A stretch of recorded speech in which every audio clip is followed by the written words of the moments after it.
J'avais écrit un texte quelques années auparavant où je disais, est-ce que tu peux prendre soin de ta vie si tu ne prends pas soin du souffle de vie? Est-ce que tu es souvent essoufflé? Il faut regarder si tu es essoufflé. Est-ce que tu es capable de fournir un effort soutenu sur la durée? Bonjour à tous et bienvenue. Merci à tous ceux qui nous rejoignent. Installez-vous confortablement. Nous allons démarrer dans quelques petites minutes. Merci de faire un petit coucou dans le chat, de mentionner votre position géographique pour nous permettre de mieux vous imaginer, de mieux vous situer dans le monde. Dites-nous, rassurez-nous que vous allez bien. Dites-nous d'où est-ce que vous êtes connecté, d'où est-ce que vous nous recevez en ce moment. Est-ce que vous êtes seul? Est-ce que vous êtes en famille? Est-ce que vous êtes avec un collègue, avec un ami? Voilà, quelles sont les conditions dans lesquelles vous nous recevez?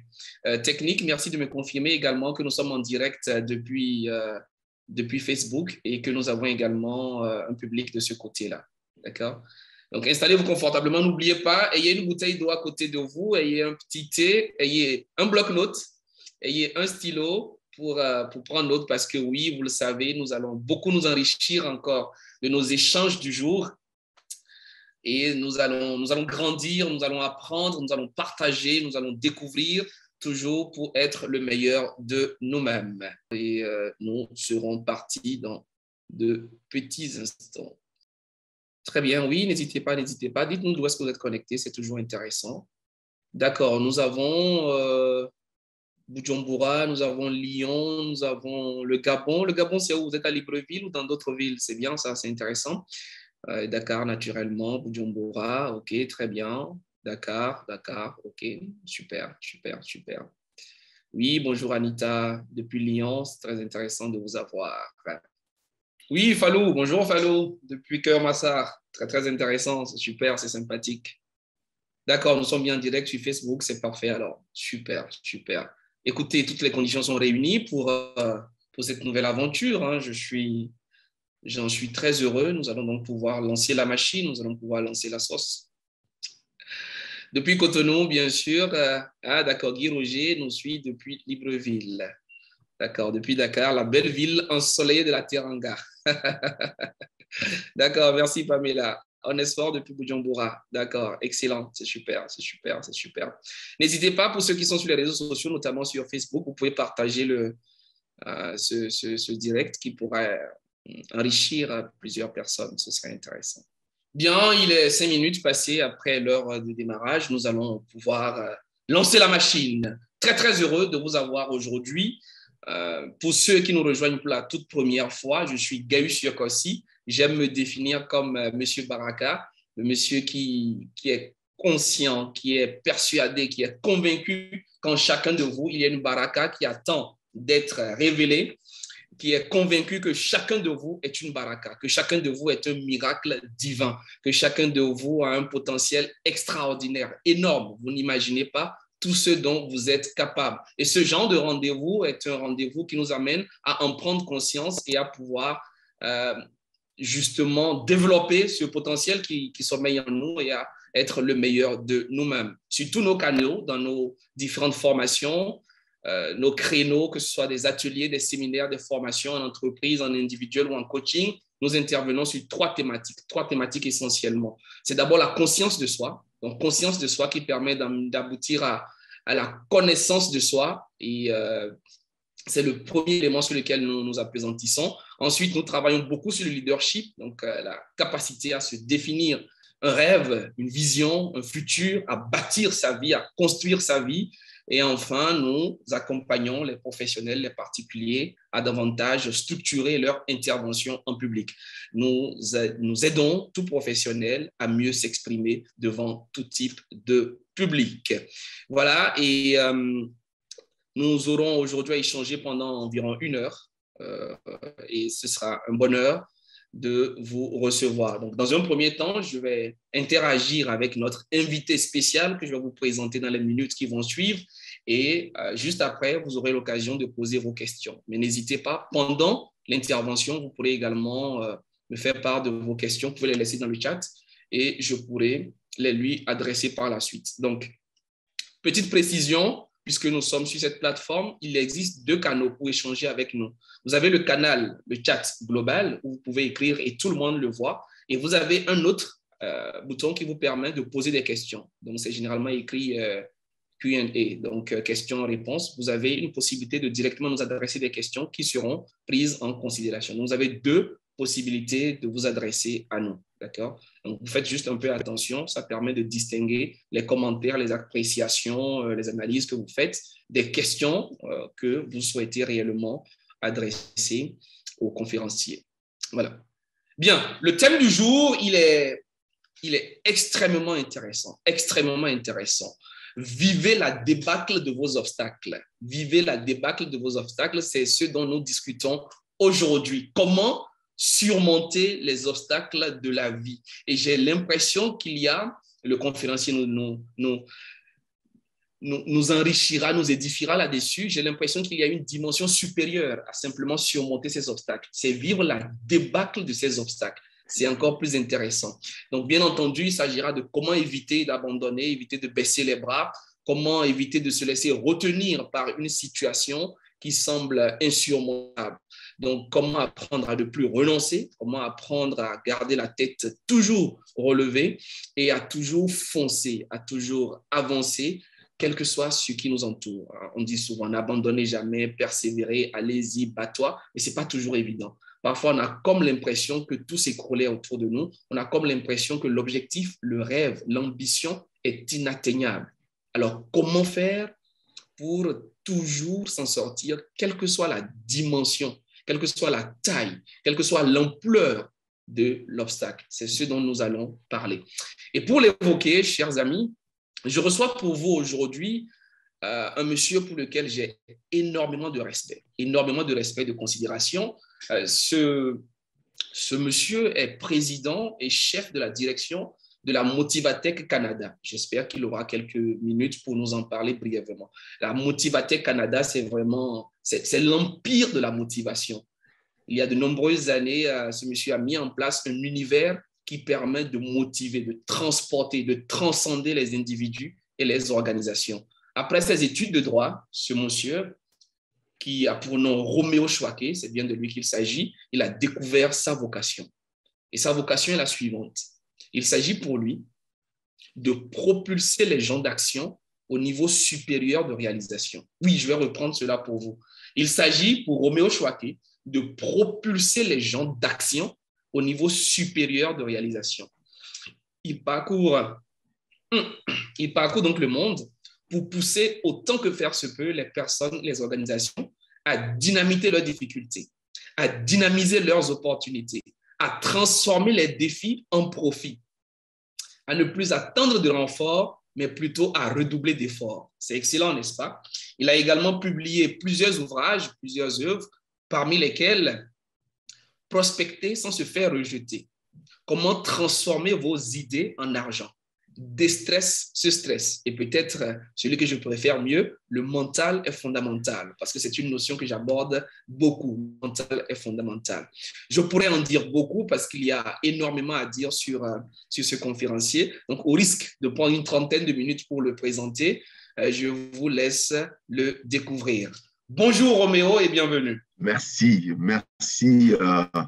Je dirais toujours comme Dieu me l'a inspiré il y a plusieurs années à l'occasion de notre rencontre. Je disais depuis, et je le dirai encore aujourd'hui, merci Monsieur Baraka.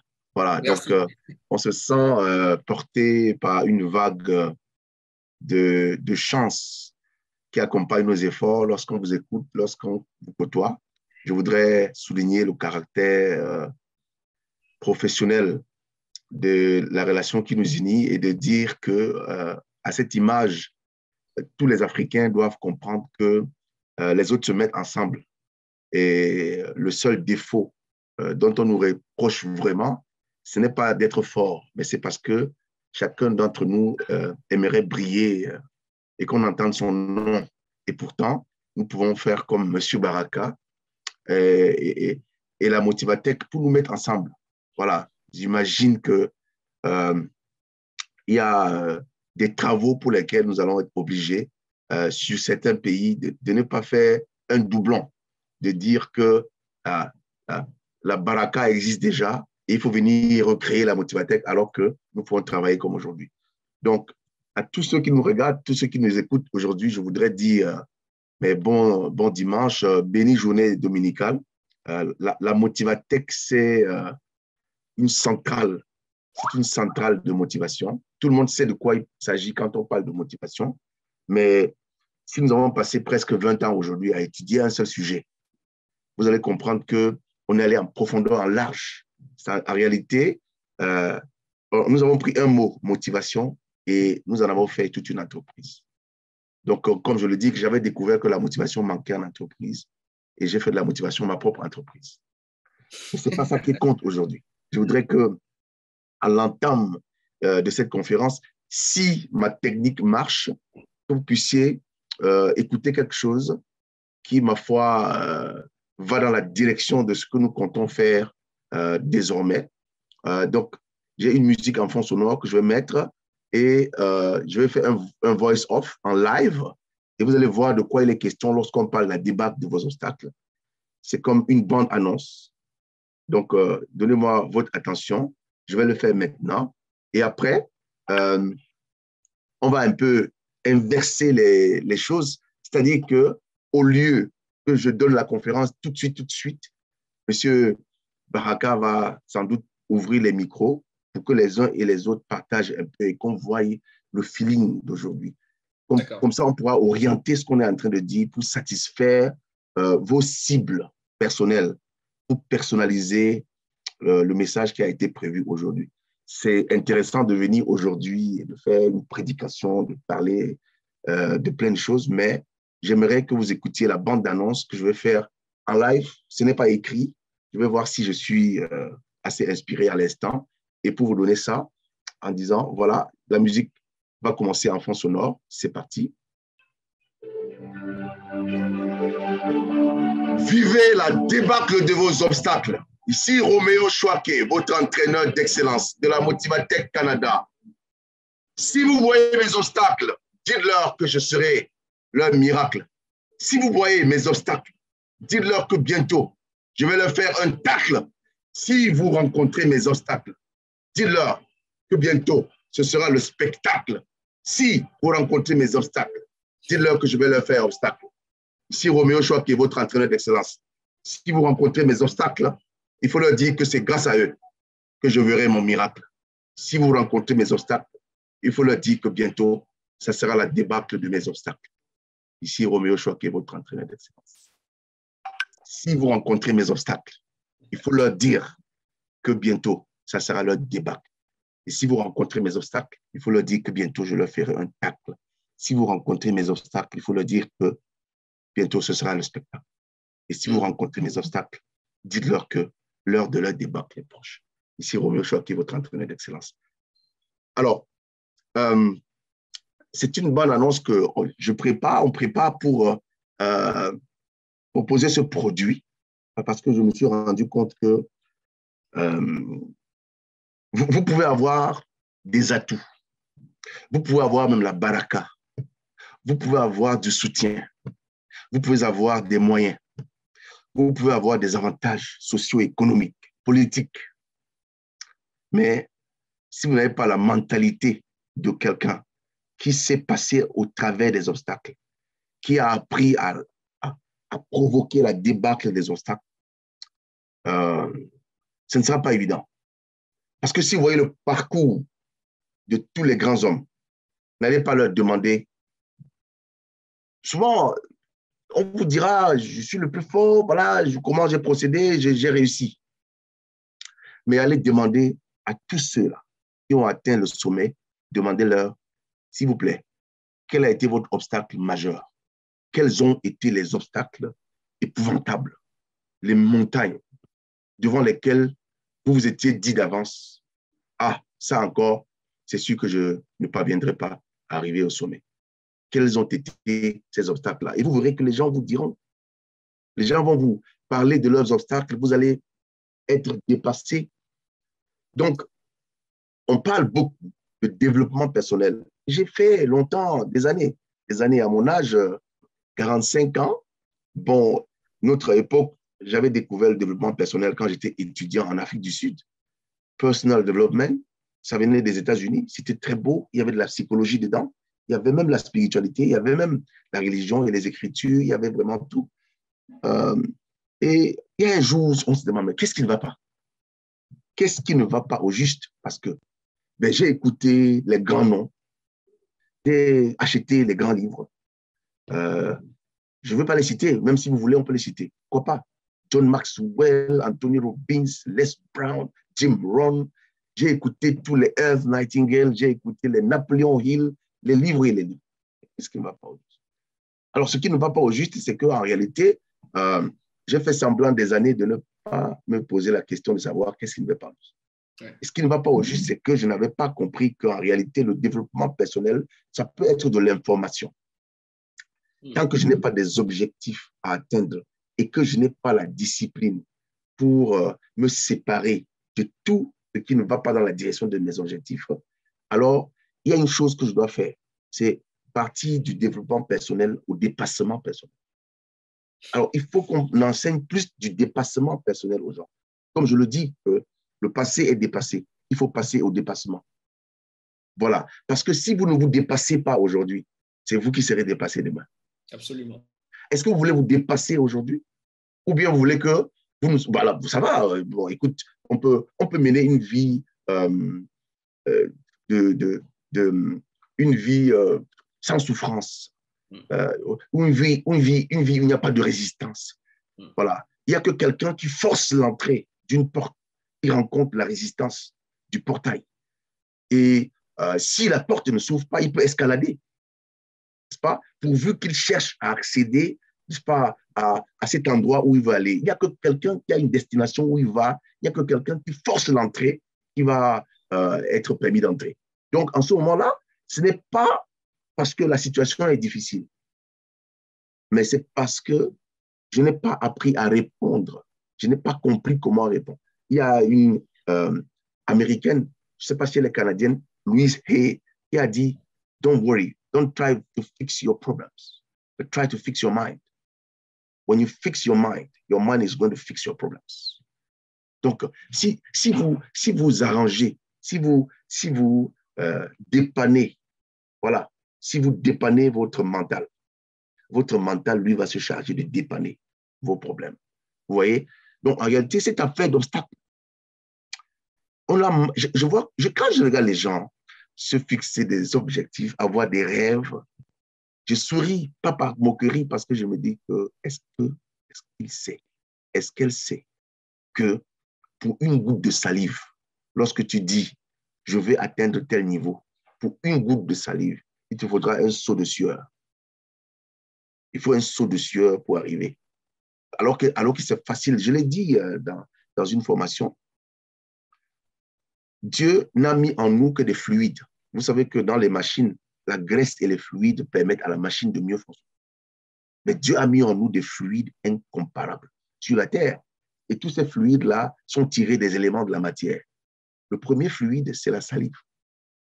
Mais c'est facile de parler, c'est facile de plier, c'est facile de déclarer, de proclamer, de prophétiser. Mais le premier fluide miraculeux, le premier fluide qui est un miracle pour mes obstacles, c'est la salive. Je le dis, allez déclarer.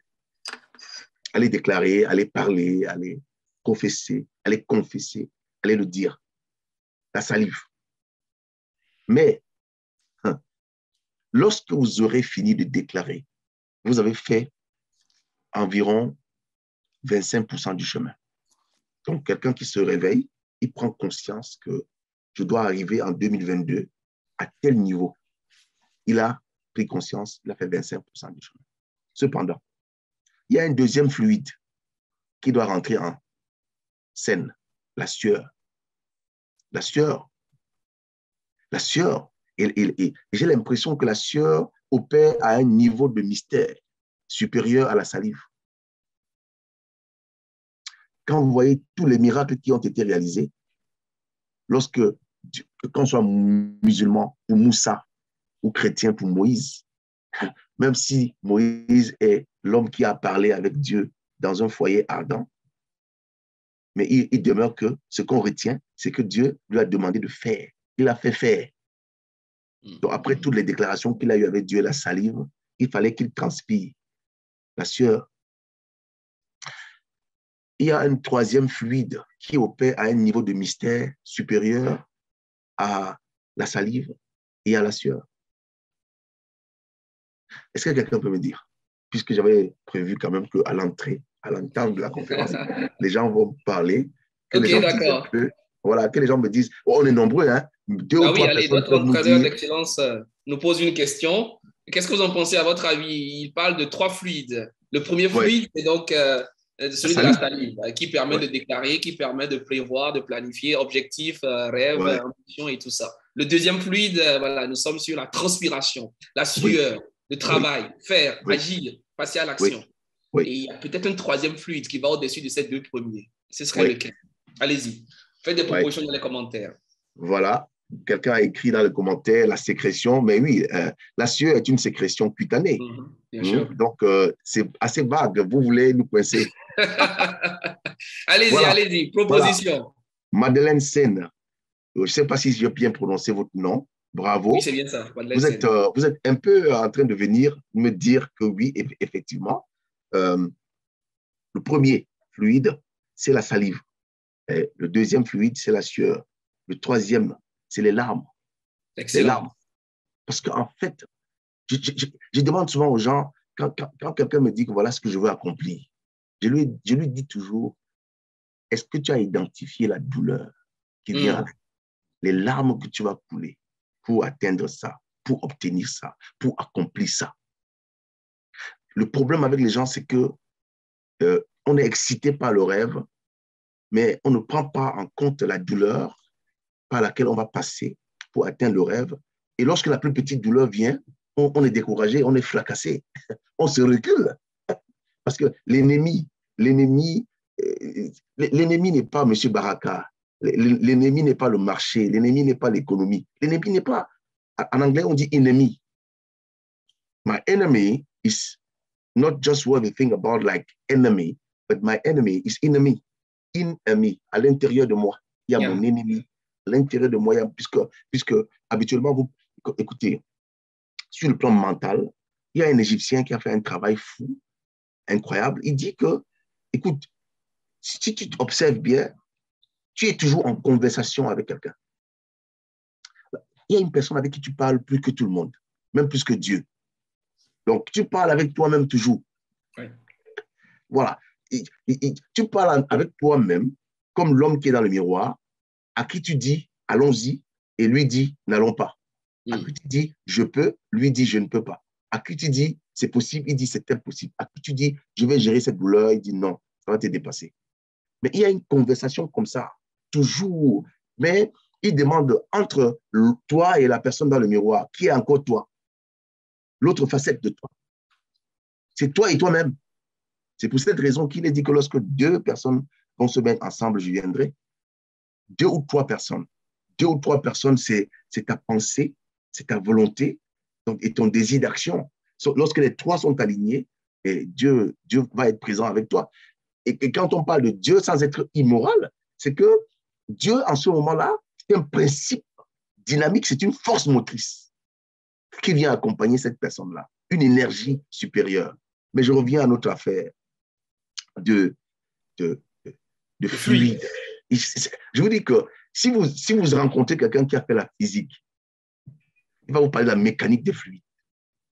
Vous allez avoir la chair de la mécanique des fluides. C'est tout un domaine. Ce n'est pas un chapitre, c'est un domaine de la physique. Je vais vous donner un exemple. J'ai fait une formation, j'espère qu'avec M. Baraka, nous allons lancer cette formation une autre fois. Imaginez-vous à quel point je suis allé. Je vais trahir le secret, hein, parce que j'admire beaucoup ce monsieur. C'est pour lui que je le fais, sans le flatter. Un jour, on me demande un thème et on me dit qu'on ne veut pas écouter les thèmes. Alors, je m'en vais penser et réfléchir. Et puis j'ai une révélation. Impression d'interpression. Impression d'interpression. Voilà un thème qu'on allons faire. Alors, et puis, quand le thème m'a été révélé par inspiration, je me suis dit, est-ce que je suis capable d'avoir des éléments de travail? Alors, je connais un professeur qui a un PhD en physique. Et c'est quelqu'un, vous voyez, Einstein était physicien. Mais je connais tellement de citations philosophiques d'Einstein, plus que même la physique. Vous êtes rendu compte? Einstein, c'est l'homme qui a dit la vie, c'est comme un vélo. Il faut pédaler constamment, sinon tu vas tomber. Lorsque tu es sur un vélo, la condition d'équilibre sur le vélo, c'est que tu pousses en avant. C'est ça la vie. Donc, les gens qui s'arrêtent pour attendre et espèrent que le gouvernement va changer et qu'on va améliorer le dollar ou bien... Écoute, la seule façon, je connais le fondateur de l'Institut Pigier. L'Institut Pigier, il y en a au Bénin, il y en a au Cameroun, j'ai vu à Paris, à Marseille, l'Institut Pigier. Il a dit, on n'avance pas avec des idées fixes. On n'avance pas avec des idées fixes. Donc, s'il y a quelqu'un parmi nous, et voici le grand problème, je vais aller, beaucoup de choses me viennent à l'esprit, c'est que en 2020, nous avons subi la pandémie, nous avons laissé notre propre agenda pour suivre les informations, l'intoxication. Bon, en 2021, on a continué à nous dire ça. En 2022, ça veut dire qu'il y a quelqu'un parmi nous qui, en 2019, veut vraiment atteindre ses objectifs, mais il n'y a rien qui change dans sa dynamique. Donc, c'est que la vie est une vidéo, la vie n'est pas une photo, la vie n'est pas un instantané, la vie est en mouvement. Et la meilleure façon de gagner dans la vie, c'est d'être en mouvement. Oui, quelqu'un dit, pouvez-vous, si vous revenez rapidement sur la parenthèse de tout à l'heure, à savoir là où, oui, là où deux ou trois personnes sont réunies, le Seigneur vient parmi eux, le Seigneur leur rend visite. Et généralement, on croit que les deux ou trois personnes, c'est Monsieur Baraka, Monsieur Motivatec et Madame Madeleine Sen qui a répondu aujourd'hui. On croit des fois que c'est des personnes physiques différentes. Et puis, je vais vous dire, faites attention. Les Écritures sont écrites. Si vous prenez le Coran, si vous prenez la Bible, si vous prenez la Torah, il n'y a aucun dessin. Il n'y a aucun dessin là-dedans. Il n'y a aucune illustration. Il n'y a que des écritures, des écrits, mais des écrits complexes. C'est des codes. C'est pour cette raison que des fois, vous pouvez lire une écriture 20 ans, aller à la mosquée 20 ans, aller à l'église 20 ans, prier dans un temple 20 ans. Mais quelqu'un va vous donner une révélation sur cette écriture que pendant 20 ans, vous n'avez jamais eue, qui va ouvrir votre esprit. On pense des fois que David et Goliath, c'est deux personnes différentes. Ça peut être la même personne. C'est qu'en moi, il y a un genre qui veut s'imposer pour me réduire à ma plus simple expression. Mais en moi, il y a une semence de grandeur. Oui, il y a une semence de grandeur qui, oh mon Dieu, vous voyez la forêt? Vous pensez que les arbres de la forêt poussent comme ça, sans obstacle? Mettez une graine de maïs sous la terre. Mais comment est-ce que vous procédez? Vous mettez une graine de maïs sous la terre, vous l'enterrez. Cette terre dense, massive, volumineuse, arrosée, qui devient la boue, qui pèse. Donc, vous croyez que la graine de maïs sort de terre aisément, prophétiquement, parce que c'était prévu. Il y a un code à l'intérieur de la graine de maïs qui lui dit, mon ami, même si on t'a recouvert de terre, ce n'est pas mon problème. La finalité de la graine de maïs, c'est que tu deviennes une tige de maïs. Il n'y a aucun débat. En ce moment-là, la graine ne fait que faire ça. Mais elle pousse contre tous les obstacles. C'est ça l'affaire. Voyez-vous? Donc, lorsque deux ou trois sont réunis, c'est, en fait, moi, c'est ma pensée, c'est ma volonté et c'est mes actions. Quand j'ai pu mettre les trois ensemble, c'est que là, la force divine va venir. Vous savez, dans les spiritualités Anka, les spiritualités anciennes, indiennes, les spiritualités bouddhistes, les spiritualités shintoïstes. Regardez le Japon. Je vais vous donner un exemple. Parce que la plupart des gens me disent, bon, voilà. Non, il ne suffit pas d'être chrétien. Ça peut être folklorique, le mot chrétien, puisque Jésus même n'a pas créé une église. Jésus était un penseur spirituel, un maître spirituel qui a voulu proposer qu'on comprenne comment fonctionne le monde invisible. le monde de l'esprit pour dominer le monde donc, physique, pour, à partir du spirituel, prendre possession du matériel. Maintenant, ces principes-là se retrouvent chez les autres. Ces principes se retrouvent chez les shintoïstes. Allez au Japon, vous n'allez pas croire qu'un pays peut être développé comme ça. On a développé le Japon, on cherche même quoi développer, il n'y en a plus. Toyota, Nissan, Mitsubishi, Lexus, Infiniti, Honda, Acura, ce n'est que des Japonais. Voyez-vous? Mais ils ne sont pas des chrétiens. Allez à Dubaï, ils ne sont pas des chrétiens. Les gens qui font Dubaï, là. Hein? Mohamed Al-Rachid, Mohamed Rachid Al-Maktoum, l'émir de Dubaï, n'est pas chrétien. Mais pourtant, il fait du développement. C'est de la spiritualité. Il comprend les codes qui permettent de changer la matière. Comme je vous le disais peut-être à travers M. Baraka, qu'il faut bien comprendre des affaires-ci. Dieu ne fait pas... Dieu avait besoin de la lumière pour faire l'être humain. Donc, le premier jour, il dit que la lumière soit et la lumière fut. Tout ce que Dieu a fait pendant 5 jours, il était en train de créer les composantes qui vont lui permettre de fabriquer l'être humain. Donc l'être humain, donc en fait, tu es lumière. Tu es lumière. Puisqu'au premier jour, il fait la lumière. Il dit que la lumière soit et la lumière fut, donc tu es la lumière. Mais le deuxième jour, il sépara les eaux de la terre ferme. Mais en toi, il y a de l'eau. 70% de ton corps physique, c'est de l'eau, n'est-ce pas? Et puis, les larmes dont je parlais tout à l'heure, c'est de l'eau, non? Le mystère des larmes. Le mystère des larmes, c'est-à-dire qu'il y a le mystère de la salive, il y a le mystère de la sueur, il y a le mystère des larmes.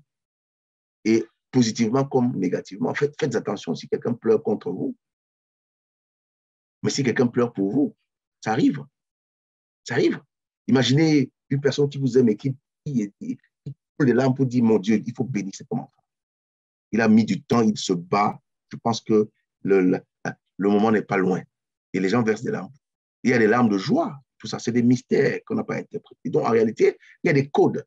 Il ne faut pas seulement lire comme ça et croire que ce qui est écrit là, dans les mots qu'on a écrits, c'est ça qui est fini. Alors, derrière, il y a tous des esprits. Parce que comment est-ce que Dieu fait la lumière, il fait la terre, il fait les végétaux, il fait les animaux, il fait à manger, il fait tout. Et il crée maintenant le monsieur qui va, avec tout ce qu'il a fait, il crée maintenant l'homme en tant que mâle et femelle en tant que un. Les deux, c'est l'homme que je vois comme ça. Donc, en réalité, nous devons comprendre de quoi on est fait. Et on est fait de tout ça, ajouté à tout ça, on est fait du souffle de Dieu. Voilà pourquoi je demande à certaines personnes, des fois pour vérifier si on est en forme, il faut aller tester son souffle. J'avais écrit un texte quelques années auparavant où je disais, est-ce que tu peux prendre soin de ta vie si tu ne prends pas soin du souffle de vie? Est-ce que tu es souvent essoufflé? Il faut regarder si tu es essoufflé. Est-ce que tu es capable de fournir un effort soutenu sur la durée? Ça, c'est la caractéristique des champions. Voilà.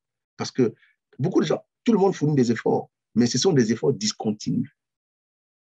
Des fois, ce sont des efforts, on dit aujourd'hui, M. Baraka, je le connais depuis des années, mais il y a ce qu'on appelle la constance, la persévérance. Si vous faites une chose, vous la laissez pour suivre l'ordre de la mode de ce qui vient de commencer parce que ça donne de l'argent. Non. Il y a de l'argent dans tout. Il y a des avocats qui ont des moyens et des avocats qui sont pauvres. Hein? Je connais des commerçants qui sont milliardaires et des commerçants qui ne sont pas milliardaires. L'argent est partout.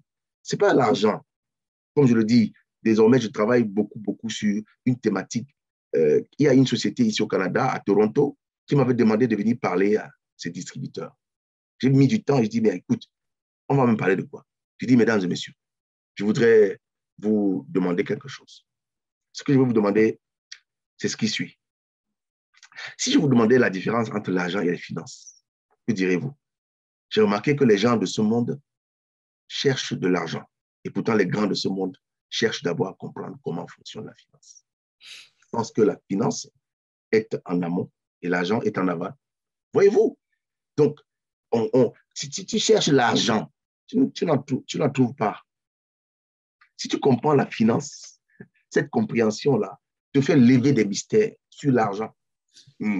Donc, voilà, c'est une parenthèse qu'on est en train de donner. Donc, Excellent. oui, Il y a des choses très intéressantes qui sont dites là, c'est super. Je pense que ça permet en même temps de toucher plusieurs voilà. aspects et de répondre à beaucoup de questions qui allaient venir par la suite. C'est formidable. Donc, on va peut-être résumer très rapidement sur la thématique et ensuite, on va ouvrir les échanges. Donc, les amis, n'hésitez pas. Vous pouvez déjà faire parvenir vos questions. Certains ont commencé. Donc, tout à l'heure, je vais commencer par les adresser à mon cher Roméo. Donc, Roméo, pour revenir au sujet du jour, vivre Oui, la débâcle de ces oui, obstacles. Donc, je suis oui, entrepreneur, je suis professionnel, je suis chef d'entreprise, je suis cadre, ou même je suis à la quête d'un emploi et j'ai des obstacles dans ma vie. oui, Je rencontre des difficultés de oui, divers ordres. oui. Qu'est-ce que je suis censé faire? Non, premièrement, on ne peut pas abattre un ennemi qu'on ne connaît pas.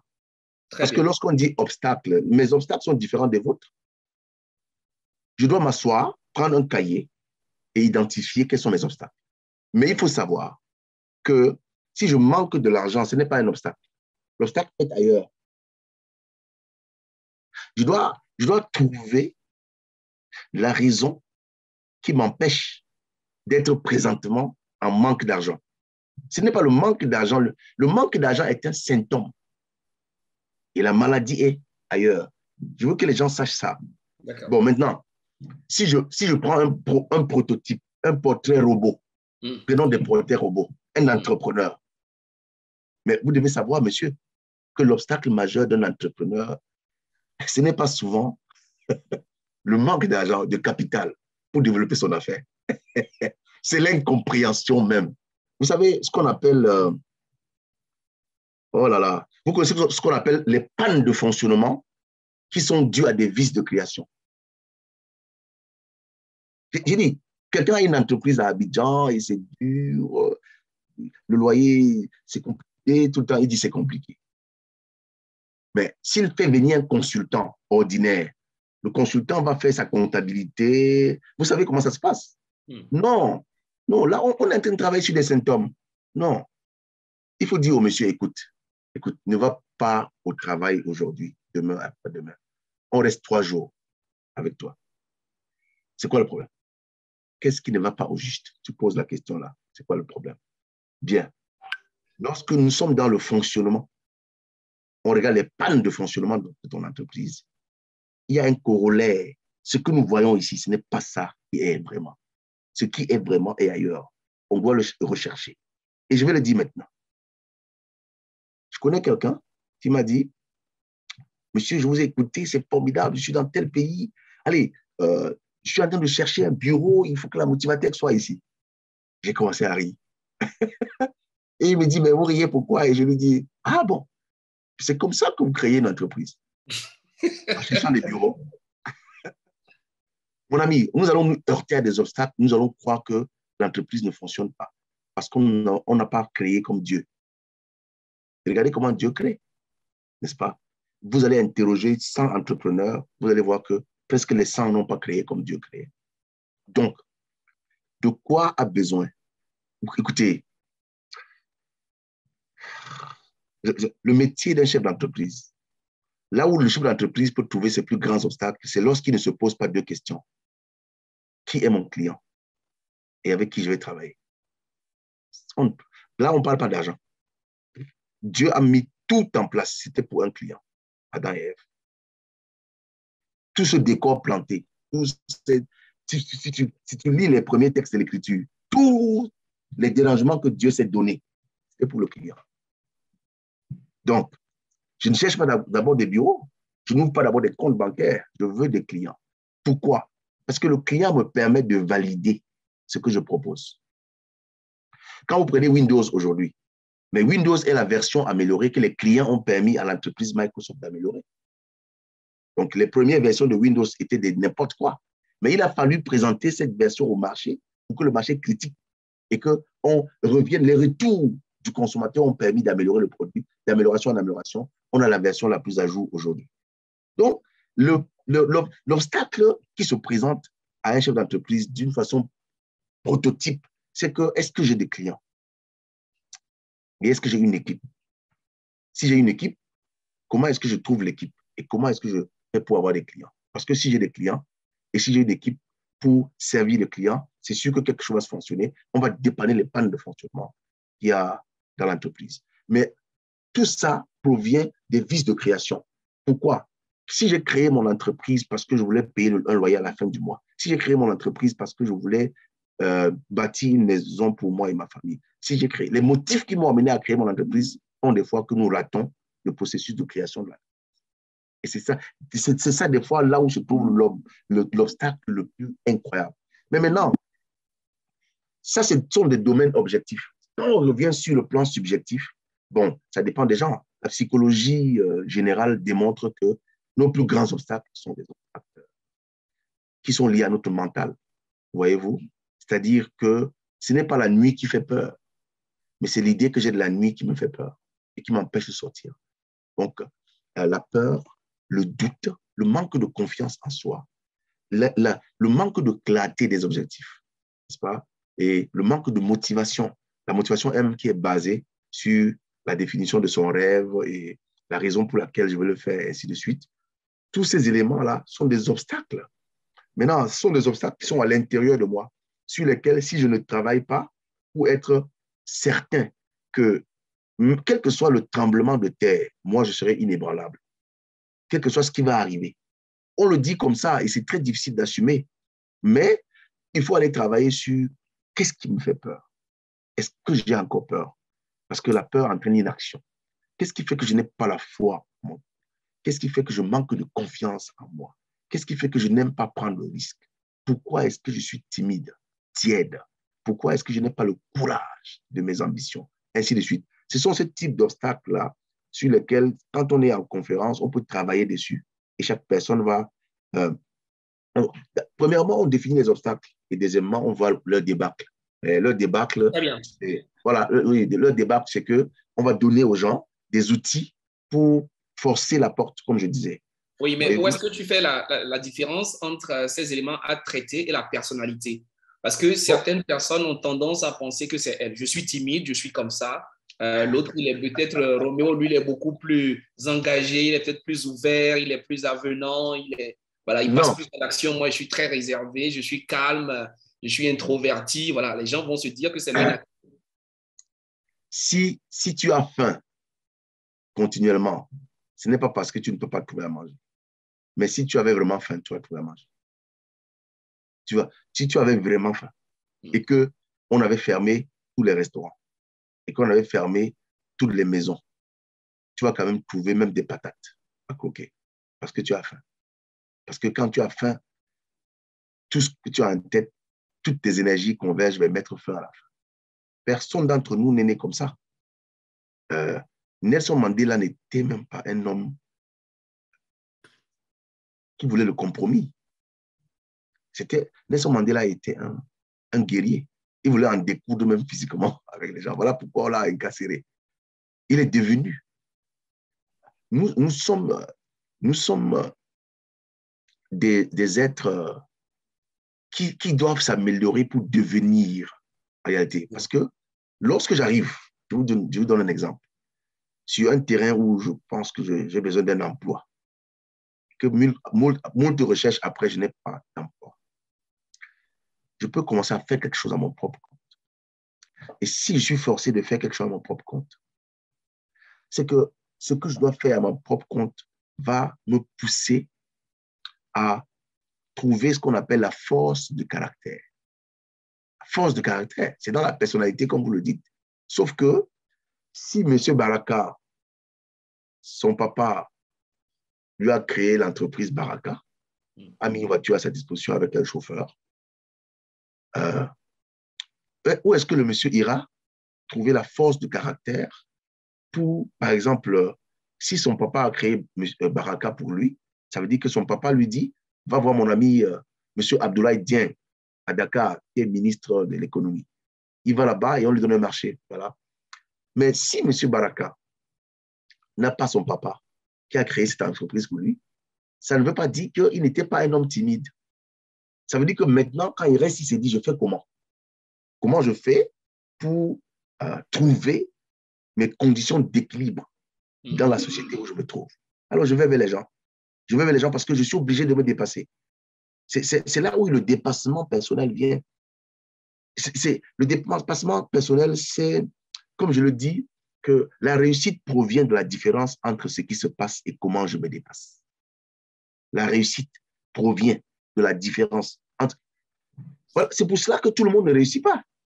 Parce que entre ce qui se passe et comment je me dépasse, il y a plein de gens qui refusent de se dépasser. Nous tous, nous sommes dépassés. Oui, ce n'est pas parce que nous sommes nés avec... On est lumière, on est force, on a tout ça en nous. Mais il faut un déclic qui va déclencher à l'intérieur de nous que, mais attends, qu'est-ce qui ne va pas? Ce qui ne va pas, c'est que moi, je ne vais pas. Bien, c'est moi qui n'ai pas compris que c'est moi qui dois définir les règles du jeu. Ou bien si on a défini les règles du jeu, je dois me jeter dans la bataille. Je n'ai pas compris ça. Donc, à ce moment-ci, qu'est-ce que je dois faire? Je dois me dépasser. Je dois prendre une feuille, casser au milieu. J'écris ici à gauche, peur. P-E-U-R. J'ai dit quel est son contraire. La peur, c'est quoi son contraire? Beaucoup de gens n'ont pas fait cet exercice que j'ai fait en 2003. J'écris découragement. Quel est son contraire? Paresse. Quel est son contraire? J'écris timidité. Quel est son contraire? Laxisme et inertie. Quel est son contraire? N'est-ce pas? Et maintenant, quelqu'un m'a écrit, je cherche mon déclic. Le déclic, si vous cherchez votre déclic, vous ne devez pas être en train d'attendre le déclic. Soyez en train de faire ce que vous avez à faire, mais soyez seulement attentif. Parce que quelqu'un m'avait dit que la seule façon dont Dieu nous parle encore aujourd'hui, c'est à travers des miracles. Il y a des miracles qui se passent et nous ne sommes pas au courant. Voici un déclic. Quelqu'un est malade. J'étais dans une église à Abidjan, je ne cite pas le nom du pasteur. Il a passé 3 heures de temps à faire le dimanche une prédication sur la maladie et la guérison. Comme j'étais venu de l'étranger et on se connaît depuis, il m'a invité à déjeuner à la maison. Et pendant qu'on déjeunait après le culte, je lui ai fait savoir, mais dit, leader, vous avez déjà été malade? Est-ce que vous avez déjà été malade? Et puis les médecins ont dit à la famille qu'ils sont désespérés, qu'on peut vous amener à la maison pour ne plus faire des dépenses. Comme ça, vous allez mourir tranquillement. Vous avez déjà été malade? Il m'a dit non. Et il dit, mais pourquoi vous passez 3 heures de temps à nous parler de la maladie, de la guérison? Ça aurait suffi 3 minutes. Vous prenez quelqu'un dans l'assemblée qui a été malade, rejeté de l'hôpital, condamné à mourir et qui a survécu. Lui, s'il nous parle 3 minutes, ça dépasse vos 3 heures. Vous voyez? Donc, quelqu'un qui est tombé malade, ça peut être un déclic. Parce que, écoutez, la maladie n'est pas l'objectif, mais c'est la guérison. On ne passe pas à la maladie pour guérir. Donc si, si j'évite la maladie, je n'aurai pas la guérison. Et c'est pour ça qu'il y a un mystère de la guérison dans les Écritures. L'un des plus grands mystères qu'on voit, c'est le miracle qu'on voit, c'est on guérit les malades, on guérit les malades. Parce que les témoignages sont plus grands lorsque quelqu'un passe par la maladie. Mais non, un échec, peut-être un déclic. Vous pouvez échouer la première fois, la deuxième fois, la troisième fois, et vous vous asseyez pour dire, mais tiens, c'est quoi? Ça veut dire qu'on va écrire sur mon front échoué? Alors je refuse ça. Ça peut être un déclic. Votre déclic peut venir d'une insulte. Quelqu'un peut vous insulter. Ça dit que votre beau-père, votre belle-mère, on peut vous rapporter un de ces commentaires. Il ne l'a pas dit devant vous, en face de vous. Quelqu'un peut dire, ah, cela, c'est n'importe quoi. Ça vous rentre dans l'oreille, ça vous rentre dedans, comme on dit. Vous dites, ça, je veux prouver aux gens que ce n'est pas ça. Voyez-vous, ça peut être une provocation, ça peut être une frustration. Votre déclic peut venir. Regardez, toutes vos frustrations sont une indication que ça sera votre domaine de définition. Regardez vos frustrations. Vos frustrations veulent dire que Dieu veut que vous puissiez passer à l'action dans ce terrain-là. Les choses, vous passez, vous voyez la poubelle en ville et vous dites, ah, je connais quelqu'un, il est devenu maire de la ville, rapatrié de l'Allemagne, arrivé au pays, il est resté, il n'a pas trouvé de boulot. Et un jour, il a commencé, voilà, à curer les caniveaux. Et qu'est-ce qu'il a fait pour attirer l'attention? Il s'est fait coudre des tenues blanches, chaussures blanches, pantalons blancs, blouse blanche, avec des gants blancs, des chapeaux blancs. C'est avec ça qu'il faisait les boueurs. Et tout le monde s'est arrêté. Je dis, mais normalement, pour faire les bois, on doit mettre une tenue sombre qui ne laisse pas des taches. Mais il a fait pour marquer l'attention. Et puis, de bouche à oreille, les gens venaient voir.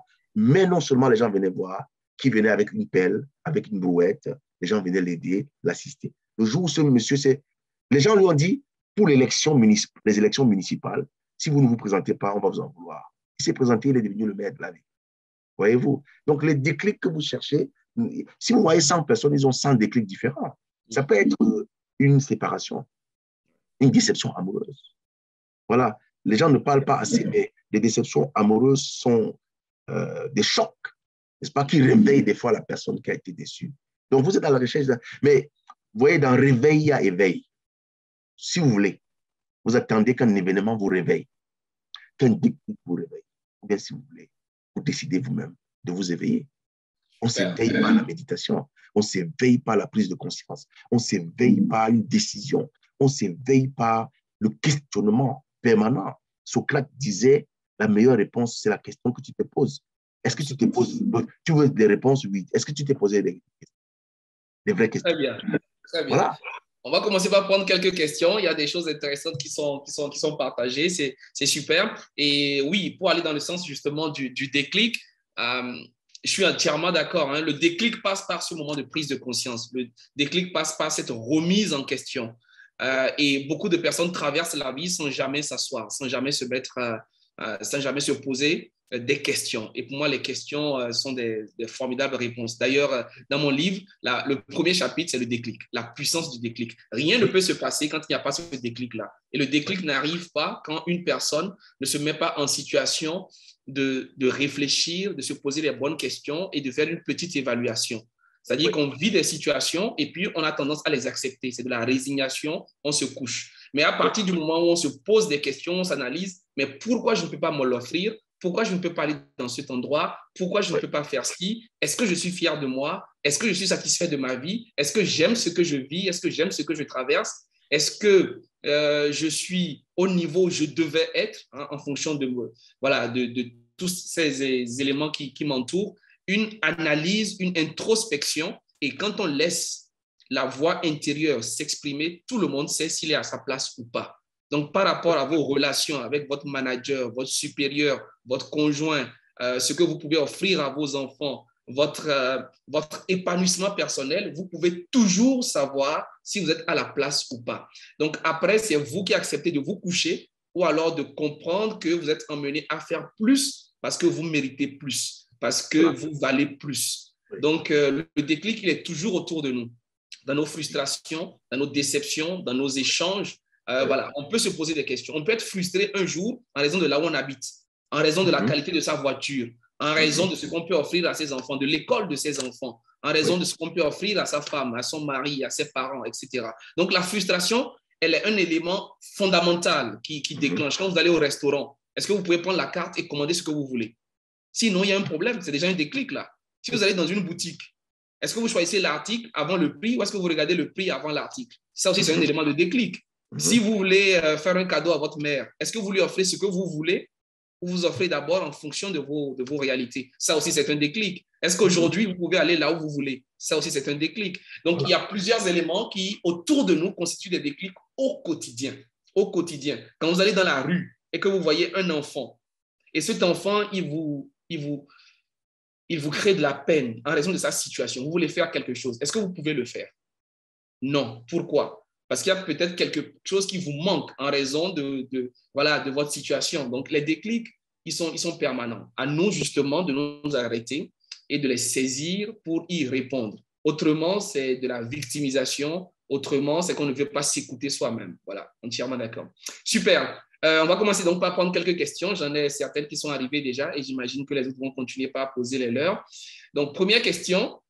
Comment rester motivé lorsque votre employeur est toujours prêt à vous prêter des intentions négatives? Un employeur qui vous juge sans chercher à comprendre. Un employeur qui vous menace. Quelqu'un qui vous fait toujours vous sentir mal. Il coupe sans cesse la parole. Il met fin à des discussions. Vous êtes victime écoutez bien, d'un stress permanent et d'un harcèlement psychologique. C'est fort, ça. Non, je vais vous répondre. Il faut lui retirer le pouvoir. que vous lui avez donné. Retirez-lui ce pouvoir. Votre employeur, ce n'est pas... Il y a des personnes, si Dieu est fâché de vous, vous ne serez pas d'accord. Si votre papa, qui vous a donné la vie, ou bien votre tuteur, votre mentor, peut-être que cela va vous gêner. Mais votre employeur, écoutez, il faut lui retirer ce pouvoir. Vous n'êtes pas obligé d'être sensible à une personne comme ça. Je dis que des fois, c'est parce que vous n'êtes pas des professionnels. Voyez-vous, Samuel Eto'o, Inter de Milan, sur le stade, les gens commencent à siffler comme des singes dans les tribunes, n'est-ce pas? Voilà, deux attitudes. Vous savez ce que ça veut dire? Que tu te considères comme un être humain et que on te confie une responsabilité de marquer des buts pour faire gagner une équipe. Que les spectateurs qui sont venus regarder l'équipe gagner veulent qu'on gagne, mais que ce ne soit pas toi, un noir, qui ait marqué le but au point de te siffler. Et c'est un choc. Mais un professionnel se demande, finalement, si je ne joue pas, qui va jouer? Est-ce que je joue pour eux? Comment je joue? Est-ce que moi, je joue pour eux? Voilà, madame. Donc, il paraît que vous jouez pour votre employeur. Détrompez-vous. Demandez à M. Baraka pour qui il joue. Voilà. Vous savez ce que ça veut dire? Que de créer l'entreprise Baraka, de créer la Motivatech, de rédiger une offre de service, d'aller frapper à des portes pour demander, pour proposer. Voilà. Demander n'est pas le mot. Pour proposer vos services. Vous savez combien de rejets vous pouvez essuyer? Vous croyez que vous êtes, vous subissez la pression, que vous êtes stressé plus qu'un entrepreneur? Hein? Il faut mettre le caprice en supplice. Vous faites des caprices. Vous faites des caprices de jeunes filles ou bien de jeunes garçons. Devenez mature et l'attitude qui convient. Je connais l'histoire incroyable d'un homme qui, jusqu'à présent, est président de la République.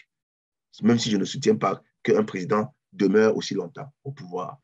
Au Cameroun, Paul Biya était du Sud, un chrétien. Le président de l'époque du Nord, un musulman, lui a fait confiance au point qu'il soit son secrétaire général de la présidence. Et les gens racontent l'histoire qui dit que le président, tout le temps, manquait du respect à ce jeune cadre. Quand il venait lui présenter des notes, il dit, dégage, c'est mal écrit là, va recommencer. Il jette les papiers et le monsieur se plie, il ramasse les papiers sans mot dire, il va le faire. Mais c'est à celui-là qu'on a confié les rênes du pays. L'attitude, il faut vous contenir. Je ne sais pas s'il y a des gens comme ça, il y a des employeurs qui sont fougueux, autoritaires, ils veulent prendre toute la place, personne ne réfléchit plus que eux, vous exécutez sa réflexion, et quand ça va mal, ils vous demandent pourquoi est-ce que vous ne l'avez pas prévenu, alors que habituellement, c'est lui qui vous dit de faire seulement ce qu'il a dit de faire. Bon, mais si vous devez pleurnicher à chaque fois, je ne suis pas d'accord avec vous. Je ne suis pas d'accord avec vous. Trouvez pour qui vous travaillez. Un professionnel n'est pas un amateur. Seuls les amateurs agissent comme ça. N'est-ce pas? Un professionnel sait que quand je joue pour Marseille, il y a Paris Saint-Germain qui peut me recruter. C'est ça. Je travaille à la banque. Je suis au guichet. J'ai un chef de service qui me harcèle tout le temps. Mais imaginez que M. Gaius vienne au guichet. Il est devant la vitrine. Je suis caissière. Et que tout à l'heure, j'ai été bien chiffonné par mon chef, mon supérieur hiérarchique. Ben, je vais sourire au client. Je vais servir le client parce que je suis professionnel. C'est ça le métier que j'ai choisi. Le métier du service à la clientèle. Avec un sourire qui est sincère. Vous pensez que les hôtesses dans les avions là n'ont pas de soucis, des pressions, des déceptions, des conjoints qui ont même tapé sur elles, ce que j'interdis à tout homme de faire. Si vous trouvez un homme qui a sur sa femme, ça ne va pas. Donc, on a des pressions, mais on doit décider d'être un professionnel. Vous voyez, le monsieur qui prend le micro pour vous parler dans une conférence, au moins il monte sur la scène. Vous ne savez pas s'il vient de perdre un membre de sa famille. Vous ne savez pas quel genre de pression il subit. Donc, n'allez pas en confrontation avec votre employeur. Écoutez, devenez professionnel. Obtenez des résultats. Il faut isoler vos sentiments. de ces réactions épidémiques. Ça ne vous fait rien, rien du tout. À partir du moment où la question que vous posez chaque matin et chaque soir, c'est quand je me lève le matin, est-ce que le meilleur professionnel qui soit s'est réveillé? Et le soir, quand vous rentrez, et vous vous demandez, est-ce qu'aujourd'hui, j'ai agi comme le meilleur professionnel possible? C'est ça qui est la question. Voilà. Magnifique. Merci. Merci. Entièrement en phase avec cela. On dit généralement que on ne peut pas contrôler ce qui nous arrive, mais on peut et on doit toujours contrôler notre réaction face à ce qui nous arrive. Il y aura toujours des personnes désagréables et c'est souvent dommage quand cette personne est en contact avec vous au quotidien. Mais ne laissez pas cette personne prendre le dessus sur vous. Votre joie, votre attitude, votre état d'esprit ne dépend pas de quelqu'un d'autre. Vous devez rester vous-même. Donc, j'aime bien ce que tu as dit au départ, il faut retirer le pouvoir aux autres. Oui. Ce n'est pas aux gens de nous rendre heureux. Ce n'est pas quand mon patron est content que je suis content. Ce n'est pas quand mon patron me fait des remarques, des applaudissements que je deviens content. Non, je choisis mon attitude, quel que soit ce qui arrive. Ce n'est pas quand il pleut que je suis heureux. Ce n'est pas quand il y a le soleil que je suis heureux. Ce n'est pas quand j'ai reçu mon salaire que je suis heureux. Ce n'est pas quand ma femme m'a fait un bisou le matin que je suis heureux. Ça, ce sont des éléments qui peuvent venir agrémenter ma joie, qui peuvent venir en surplus. Mais mon attitude, mon état d'esprit dépend de moi. Moi, je peux parler en formation et avoir un visage défait parce que mon épouse m'a envoyé un message, parce que j'ai eu X, parce que j'ai eu Y. Donc, je choisis mon attitude. L'attitude, l'état d'esprit est un choix. On retire le pouvoir aux gens de nous faire mal. On refuse que ce soit les autres qui aient le pouvoir. Ça, c'est très important. Donc, généralement, c'est une attitude d'enfant, je suis désolé, qui fait qu'on pense que si la personne nous donne, on prend. Mais la maturité, c'est la question de liberté. C'est le choix. On décide de ce qu'on fait malgré ce qui nous entoure. Donc, j'ai perdu mon travail, mais je suis heureux. Je joue de la musique et je danse. J'ai reçu une mauvaise nouvelle, mais si je ne peux rien faire, pourquoi est-ce que je vais me mettre dans cet état? Donc, je ne peux pas rentrer tous les soirs et me frustrer, ne pas dormir, être irritable, alors que mon patron, lui, est en train de boire son champagne. C'est grave, c'est incompréhensible. Donc, malgré tout ce qui se passe autour de moi, je dois rester maître de moi-même. Et c'est ça, en réalité, l'esprit de prendre sa vie en main. C'est choisir ce qui me définit plutôt que d'être le résultat de la société, de mon entourage, de mon patron, de comment les gens se sont comportés avec moi dans le bus, à la banque, etc., etc. Non, je n'arrive pas tous les matins au bureau en raison du taximan qui m'a pris. J'arrive au matin au bureau dans l'état d'esprit que j'ai choisi. Ouais. Donc, je me remets en position tout le temps. C'est moi qui décide et personne d'autre. Si mon patron crie, je peux garder mon calme. C'est cela être un homme, c'est cela être une femme, c'est cela avoir un esprit, un état d'esprit de lion, un état d'esprit très, très puissant. Mais vous ne pouvez pas être une personne et on sait toujours comment vous prendre. Je sais que Roméo, si je lui dis 2-3 phrases, c'est fini. Automatiquement, il va pleurer. Non. Ça, ce n'est pas une personne, c'est grave ça. Vous devez être indestructible. On ne doit pas savoir quoi faire pour vous avoir. Mais si je sais que si je parle comme ça, si je lui dis si j'utilise cette phrase, automatiquement, il est tombé, baf. En fait, j'ai affaire à un adolescent mental et c'est bien dommage. Donc, il faut mûrir, il faut prendre de la hauteur. Quel que soit ce que les gens vous disent, vous gardez votre sourire, vous gardez votre joie de vivre. Quel que soit ce que les gens vous disent, vous devenez comme un canard. Ça tombe sur vous, mais ça n'entre pas, ça ne vous pénètre pas. Vous n'acceptez que ce que vous voulez. Les gens donnent ce qu'ils ont. Les gens donnent ce qui vient de leur cœur. Les gens donnent ce qui vient d'eux-mêmes. Ce que les gens ont. Les gens donnent leur vomissure. Merci. Les gens donnent ce qui vient d'eux. Donc, les gens donnent ce qu'ils ont dans leur cœur. Il y a des gens qui ont leur cœur très noir, très sale. Ils ne peuvent donner que ça. Il y a d'autres qui ont beaucoup de joie, de messages d'encouragement, de paroles positives. Vous les accueillez. Mais ce qui ne vous plaît pas, vous ne le prenez pas. Vous n'êtes pas une poubelle. Vous ne recevez pas tout.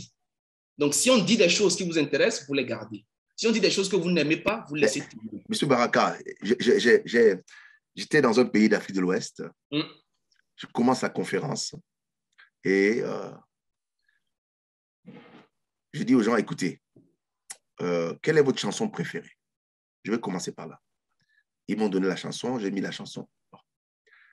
Et personne ne s'est levé. Et je leur ai dit, voyez-vous, j'étais venu pour vous faire un séminaire de 3 jours. Mais nous allons prendre une journée pour voir si on peut vous transformer. Bon. Avant de venir ici, la direction des ressources humaines m'a fait savoir que vous vous plaignez de vos salaires, des conditions de travail. Bon, certains d'entre vous qui sont assis ici, vous pouvez penser que je suis de connivence avec la direction, qu'on m'a payé pour venir vous donner un séminaire. Voilà pourquoi quand je mets votre musique commandée par vous, personne ne se lève. Oui. Voyez-vous, j'ai visité un pays dont on dit que c'est le pays qui concentre le plus de ressources minières au monde, la République démocratique du Congo.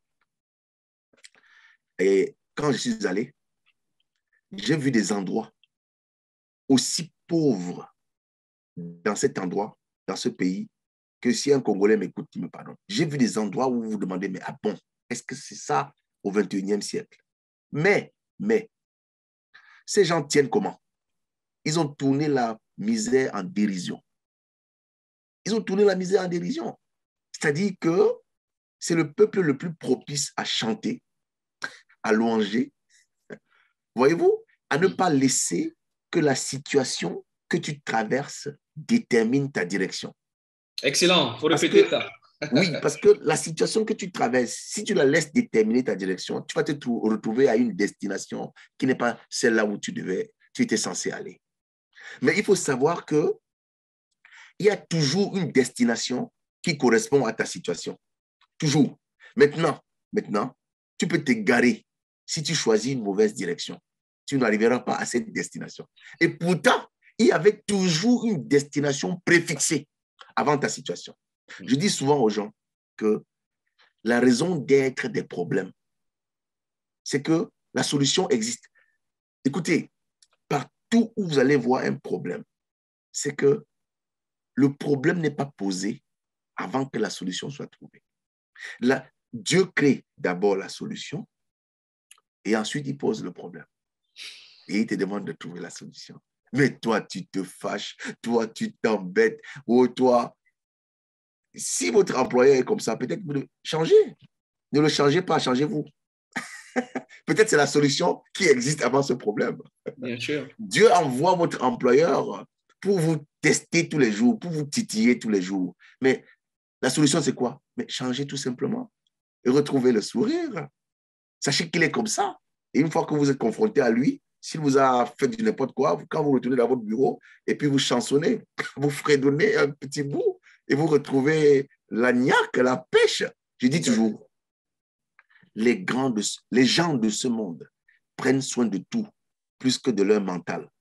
Mais les grands de ce monde prennent soin de leur mental plus que de tout. Super. Ouais.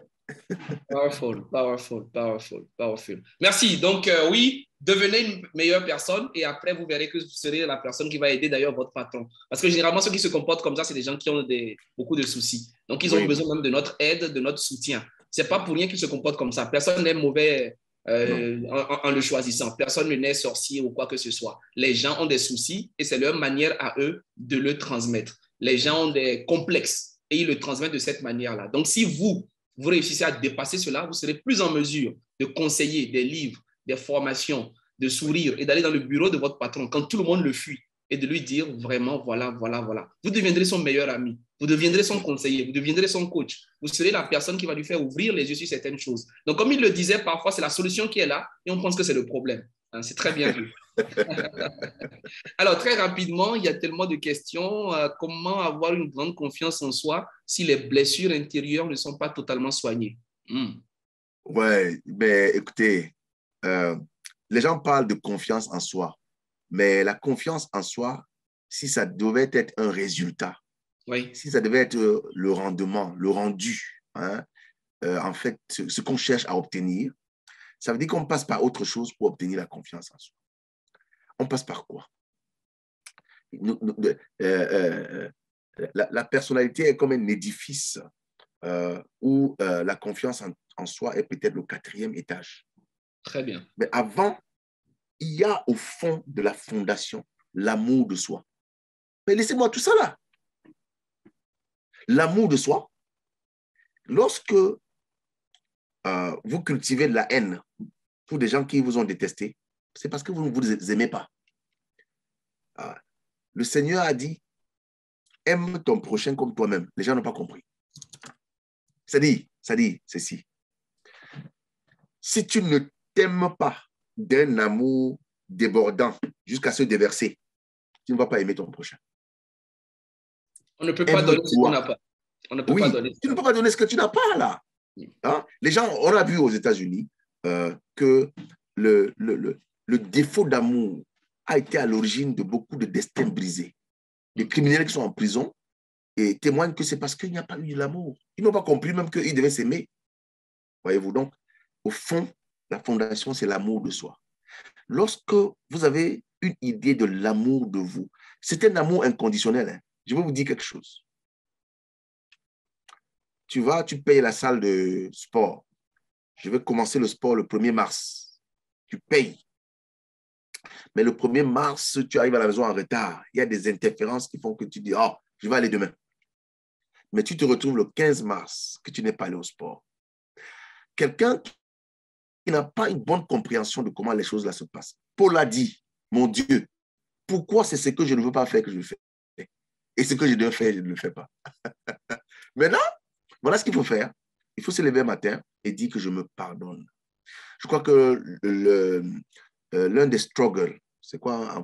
L'un des combats, l'un des défis majeurs de la plupart des gens, c'est qu'ils ont une perception de l'amour de soi, mais en étant très exigeants et intolérants envers eux-mêmes. C'est qu'ils sont leurs propres juges, en fait. Ils sont leurs propres accusateur. Exactement. Voilà. Ce que tu fais là, ce que tu fais à te juger tous les jours là, c'est la mauvaise chose à faire. Ouais. Parce que quand tu as grandi, les parents, pour te discipliner, te jugeaient. L'école, pour te discipliner, te jugeait. Tu as grandi pour dire, je dois être correct, parce que sinon on va me juger. Et du coup, maintenant, dans ton intimité personnelle, tu es dans le jugement permanent. Ce qui fait que tu ne te tolères plus. Je disais à quelqu'un, and so what? Et puis quoi? Et puis quoi? Tu n'as pas payé la pension alimentaire l'autre jour. Cherche à payer, n'est-ce pas? Malgré les cris qu'on va crier sur toi, tu n'es pas... Écoute, l'échec n'est pas une personne. L'échec est un événement. Il faut dissocier l'événement de l'échec de ta personne. Yes. Il faut pas accepter jamais. Il y a une dame qui m'a... Hier, j'étais invité quelque part, je ne suis pas allé. Parce que la dame, quand elle m'appelle, elle me dit, on a besoin de moi, je vais venir. On devait me payer $300. Et je dis, bon. Après, elle m'appelle, elle me dit, oui, vous allez venir parce que voici une année, on a dit qu'on va faire des choses et nous sommes là en train de dormir. Et je dis, bon, mais vous parlez de moi ou bien de vous? Moi, vous me prenez pour qui là? Écoute, il faut arrêter ça. Je ne vous permets pas. Même si vous me trouvez en train de dormir à 10 heures et que tous les coachs et les consultants ont dit qu'on ne dort pas en journée, vous ne savez pas si j'ai passé toute la nuit à travailler. Absolument. Je vous interdis de me juger. Je dis, faites tout avec moi, mais je refuse. C'est assez, on s'est trop jugé. Je vais vous dire quelque chose. On dit que la mort, on commence à mourir dans son ventre. Pourquoi? Parce que l'estomac et le système digestif subissent une pression que vous ne pouvez pas imaginer. Je donne un exemple. Quand tu étais petit, ton papa disait, si quelqu'un rentre à la maison après 18 heures, il va recevoir 50 coups de fouet. Tu es à 18h30, tu n'es pas encore arrivé à la maison. Qu'est-ce qui se passe? La première réaction du stress sur le plan chimique, c'est que tu sécrètes des sucs acides dans ton estomac et ton système digestif. C'est ça qui donne l'ulcère. Quel est le lien entre le stress et l'ulcère? C'est les acides sécrétés par le corps. L'organisme réagit. Ça tue à petit feu. 30 ans de ça là, à te juger, je dis, quand tu vas lire le livre de Nathalie Koua, une Camerounaise qui a écrit sur les pratiques immorales de Samuel Eto'o, tu peux détester Samuel Eto'o. Mais des fois, je regarde ce gars et je me dis, mais le gars fait comment? Malgré les critiques, les insultes accablantes, voici quelqu'un, il y a une qualité que ce gars a. Oui, c'est que quand il définit un objectif, il ne pense pas s'il est un pécheur, s'il n'est pas parfait, s'il n'est pas un saint, s'il n'est pas blanc comme neige. Oh, peut-être. C'est ça, voilà, voilà, voilà. Et on constate encore aujourd'hui que parmi les gens qui sont des aficionados, je veux dire des gens qui sont amateurs de la religion, des gens qui aiment beaucoup Dieu, en guillemets, mais un Dieu religieux, sont permanemment dans le jugement. Vous allez même voir. Vous allez même voir que si tu viens prendre une bière auprès de quelqu'un, il peut même se lever et partir pour te traiter de mécréant parce que tu ne dois pas prendre l'alcool. Mais pourquoi tu me juges? Toi, tu ne prends pas l'alcool. J'en ai pris. C'est un péché. Mais il y a un péché que tu fais que je ne connais pas. On est tous des pécheurs qui péchons des péchés différents. Donc, ne me juge pas. Donc, en fait, j'aime beaucoup le slogan de Euronews. Euronews est une chaîne que les Américains ont créée pour vendre leurs idées en Europe. Voici le slogan de Euronews. No comment. Non, non, non, non, non. No statement. No argument. No judgment. No comment. Excellent. C'est ça la fin. Donc, ne me juge plus. Donc, monsieur, l'amour de soi a été mis en danger par le fait que je me juge en permanence et que je ne me pardonne pas. Pardonne-toi, s'il te plaît. Let go. Dis que, écoute, ça, c'était ça. Mais aujourd'hui est une nouvelle vie. Ce n'est pas une nouvelle journée. Quand tu te couches la nuit, tu simules la mort. Quand tu te lèves le matin, tu simules la naissance. Donc, dans une vie de 24 heures, il y a une petite mort et il y a une nouvelle naissance. Malheureusement, les gens abordent ce dimanche comme samedi. Parce que pour eux, c'est comme ça. Ils sont habitués depuis 30 ans qu'ils sont nés, depuis 40 ans qu'ils sont nés. Les jours se succèdent. Et puis, qu'est-ce qu'il y a? Non. Si on peut s'arrêter un instant et dire que cette journée qui va commencer demain lundi n'a jamais existé dans l'histoire. Super. Cette journée n'a jamais existé. Et par contre, c'est quand moi, je vais refuser de traîner avec moi les fardeaux et les carcans tracassants de ce dimanche, dans lundi.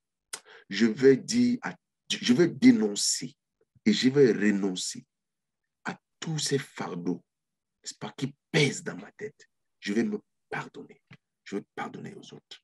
Je vais laver tout ça et je vais me lever demain matin et dire, je suis comme un enfant. Super. Et il y a un maître spirituel à qui on a demandé, mais c'est quoi finalement le secret pour que Dieu nous écoute? Il a regardé les gens, il a souri. Il a dit, oh, une question, la réponse est très simple. La réponse c'est, redeviens comme un enfant. Regarde l'enfant, tu peux le battre pour quelque chose qu'il a fait de mal, mais ne sois pas surpris que tout à l'heure, c'est lui qui soit assis entre tes jambes, bien sûr, en train de regarder la télé avec toi. Très bien, c'est magnifique. Oh là là. Merci beaucoup, Roméo. Voilà, merci. On va essayer de finir dans 10 minutes. J'ai encore quelques questions, donc on va y répondre peut-être en 1 minute par question, si tu permets. On va y aller très vite. Comment ne pas se sentir perturbé, intimidé ou affecté par la lumière que dégage quelqu'un d'autre?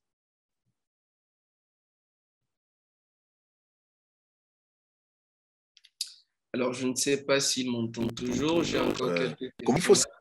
Oui, voilà, c'est bon. Oui. Il faut savoir que bon, l'intimidation, lorsque vous n'êtes pas au courant de votre valeur, parce qu'en fait, après l'amour de soi, il y a l'image de soi. L'image de soi, c'est quand tu fermes les yeux et que tu te regardes, comment tu te vois. Parce que c'est comment tu te vois qui fait que les autres vont te voir comme tu te vois. Donc, l'image de soi. Si tu te vois comme un échoué, tu as confondu l'échec événement avec échec d'une personne. Tu te vois comme un raté qui ne sait rien faire de bon, qui a toujours échoué, qui n'a rien, qui n'est rien. Tu seras intimidé. Exact. Tu seras intimidé. Amène-moi Roméo Chouaké, je suis le chef de l'État. Je suis moi-même. Je sais que lui-même, il a des défauts. Voilà. Voilà. Donc, je ne suis pas venu là pour... écoutez, nous sommes dans une société qui fait beaucoup la part belle sur les défauts des gens. Et on laisse les forces des gens. Renforce tes forces. Ne lutte pas, ne combat pas contre tes faiblesses pour chercher tout le temps. Tu perds du temps là. En tout temps, tes forces attendent que tu les entraînes pour qu'elles deviennent puissantes. Super. Voilà, donc, voilà ce qu'il faut faire. Ne sois pas intimidé parce que tu es au courant que toi, tu es toi. n'est-ce pas? Tu es conscient que tu as répondu à la question « Qui suis-je » Voilà. Je suis un enfant béni de Dieu. Parce que Dieu ne crée pas des ratés. Dieu ne crée pas des échecs. Il m'a programmé pour réussir, mais le secret le plus gardé de ma réussite est caché dans l'échec. Donc, mes échecs multiples me préparent à réussir. Si je peux comprendre, si je peux comprendre le message caché dans mes échecs, je trouve la clé pour débloquer ma réussite. Malheureusement, tu pleurniches sur les échecs et tu trouves que tu n'es rien et finalement, tu es intimidé. Si je rencontre Samuel Eto'o aujourd'hui, les yeux dans les yeux, je le salue. Il est milliardaire, il a fait ce qu'il a à faire, mais certains sont milliardaires à 30 ans, d'autres sont à 70 ans. Quel est son problème? Voilà. Donc, est-ce qu'il s'agissait d'être milliardaire, finalement? Est-ce que tout le monde va l'être? Mais je suis moi-même. Je suis heureux d'être moi. Et je rends grâce à Dieu parce qu'il a créé un monsieur comme moi. Et j'ai connu. Moïse était bègue. Pierre était timide. Pierre qui a pris l'épée pour trancher l'oreille de quelqu'un. Et qui a renié Jésus. Hein? Mais attendez. Donc, écoute, non, franchement, ne nous laissons plus abattre par des sous-vérités, des contre-vérités. La vérité, c'est que le gars que tu vois le dimanche, Mbappé, en train de, on l'appelle Benzema, en train de marquer des buts. Qu'est-ce qu'on n'a pas dit de Benzema? Hein? Quand Benzema marque 3 buts, on dit qu'il a puni Paris Saint-Germain. On dit Benzema Masterclass. Benzema Masterclass. La Masterclass de Benzema au Paris Saint-Germain. Mais les mêmes journalistes là. Benzema est l'un des grands joueurs européens les plus frustrés par la presse française. Absolument. Je vous le dis aujourd'hui. Mais regardez comment le gars a répondu à ses détracteurs. Voilà un garçon. Maintenant, nous regardons le match, on est content, ça vient avec des émotions, mais tu ne t'assois pas, tu analyses et tu dis, mais ce gars de Benzema qui marque 3 buts en un seul match, il rachète son équipe qui était perdante. Hein? Il élimine un prétendant au titre qui menait par 1-0 au premier match. Il revient au score et met 2 buts pour qualifier son équipe. Mais mon cher, tu penses qu'il n'a pas de problème? Mais il s'est assis, il a dit que malgré mes problèmes, je vais m'entraîner tous les jours. Je vais me battre tous les jours. Parce que je dois démontrer le contraire à ces gens-là. Je vais leur démontrer le contraire. La meilleure façon de répondre à ceux qui ont prédit que tu es un fainéant, c'est de réussir. C'est le succès. La meilleure vengeance, c'est le succès. Merci beaucoup, mon cher Roméo. Les 2 erreurs que nous commettons généralement, c'est de se sous-estimer, de surestimer les autres. C'est ça. C'est de ne pas se connaître, de ne pas se découvrir, de ne pas savoir qui on est, de ne pas se valoriser, de ne pas travailler sur ses capacités, voilà, et de voir que les autres sont plus. Voilà. Et comme le disait quelqu'un, généralement, on aime bien jalouser. On pense que l'herbe est plus verte chez le voisin, alors qu'il s'agit peut-être simplement d'un gazon synthétique ou même de la peinture qui a été passée quelque part. Voilà. Très rapidement, revenez sur la différence entre les finances et l'argent. Revenez sur comment il a découvert sa vocation, la vocation du coach, approfondissez les 3 fluides. Ça va être difficile. Ce que je vous propose, c'est que vous allez, et on ne pourra pas revenir sur ces aspects-là. Vous allez réécouter peut-être le live. Plus tard, on va partager la vidéo, vous allez réécouter ces éléments-là. Sinon, on referait toute la conférence. Par contre, je peux revenir sur sa vocation. Si je n'ai pas oublié, c'est propulser les gens d'action afin qu'ils aillent à un niveau supérieur de réalisation. Des niveaux supérieurs de réalisation. Voilà. Propulser les gens d'action vers des niveaux supérieurs de réalisation. Voilà. Donc, je regarde rapidement si on a encore 1 ou 2 questions et puis on va vous libérer. Quel livre nous recommandez-vous à lire pour améliorer son amour de soi et l'image de soi, que ce soit en anglais ou en français? Ensuite, pourriez-vous compléter la liste de la construction de la personnalité que vous avez mentionnée, s'il vous plaît? Amour de soi, image de soi. D'accord, voilà. Donc, voilà les 2 questions. Il y a André qui veut savoir quel livre tu conseillerais et quels sont... Tu as parlé d'une pyramide qui construit la confiance en soi. Est-ce que tu peux revenir? Ouais. Non, c'est au fond, il y a l'amour de soi. Au départ, il y a l'amour de soi. Ensuite, il y a l'image de soi. Je vous assure, hein, que dites-vous d'un handicapé? Vous connaissez Ray Charles? Connaissez-vous Stevie Wonder? Est-ce que vous connaissez André-Marie Talla? Allez taper dans Google. Des handicapés qui ont réussi des choses que des gens qui n'ont apparemment pas de handicap n'ont pas réussi. Et dans une interview à la télévision nationale, on a demandé à André Maritala, mais comment est-ce que vous vivez avec ce handicap? Parce que vous êtes aveugle depuis l'enfance. Il a répondu, mon handicap est visible, le vôtre est invisible. Vous avez aussi des handicaps. Le problème, c'est que moi, j'ai dépassé mon handicap. J'ai compris que ce handicap ne m'empêche pas. Voilà, je suis allé au-delà. Voilà quelqu'un qui a été propulsé au niveau supérieur de réalisation. Pas ses propres efforts et pas ses propres découvertes. Mais je veux dire que l'image que tu as de toi-même, c'est terrible. Mon cher, ne permets pas à un prédicateur, à un imam, à un pasteur, à un consultant, à un coach de te dire que hier soir, tu as bu l'alcool que tu ne devais pas boire. On ne demande pas de boire l'alcool. Ou bien que tu as commis le péché qu'il ne fallait pas commettre. Et que ça brise les gens. Ça te brise. Tu deviens un nain. Toi-même, tu te regardes dans le miroir et tu te vois. Le miroir est flou. L'image de toi est biaisée, foutue. Tu ne peux rien. Monsieur Baraka, permettez-moi rapidement. Un papa a un enfant de 14 ans. L'enfant comme on dit en Afrique, l'enfant ne comprend pas l'école, entre guillemets. C'est-à-dire qu'il a 14 ans, mais il est encore au CM2. On fait tout, on a des répétiteurs, ça ne marche pas. Le papa se dit que, puisque l'enfant là, c'est le fils aîné, après lui, il n'y a que des filles, il va au village et il revient en ville avec le fils de son cadet qui a 14 ans. Et le fils de son cadet aussi est dans la même situation au village. Mais on pense que c'est parce qu'il est au village qu'il ne veut pas étudier. Il les amène en ville. 2 ans après, les enfants ont 16 ans. Personne n'atteint le secondaire. Le papa dit, bon, laisse-moi, je vais vous inscrire à la mécanique. Il va en mécanique dans un garage automobile. Il inscrit les enfants pour l'apprentissage mécanique. Les enfants, on demande que les enfants viennent avec des tenues d'atelier bleues, de couleur bleue. Voilà, bien cousu en tous. Le papa a cousu tout. Le premier jour où les enfants arrivent, le chef de garage, le grand mécanicien en chef, leur dit, écoutez, pendant 1 mois, vous allez venir le premier, vous allez ouvrir le portail, vous allez balayer, nettoyer les machines, tout ça. On n'apprend pas encore la mécanique avec vous. Voilà. Vous faites ça pendant 1 mois et je vous observe. Le soir, vous rangez tout avant de partir. Lorsque les apprentis et les mécaniciens ont terminé, vous rangez tout, vous nettoyez tout. Mais on a constaté au 2e jour d'activité que l'un des 2 petits, sa tenue d'atelier était sale, tellement sale. On les a convoqués les 2. On a demandé, mais toi, pourquoi est-ce que ta tenue est sale? Tu as commencé à peine hier et aujourd'hui. Qu'est-ce que tu as fait de ta tenue? Il dit non. Il est allé derrière le garage. Il a pris l'huile de moteur.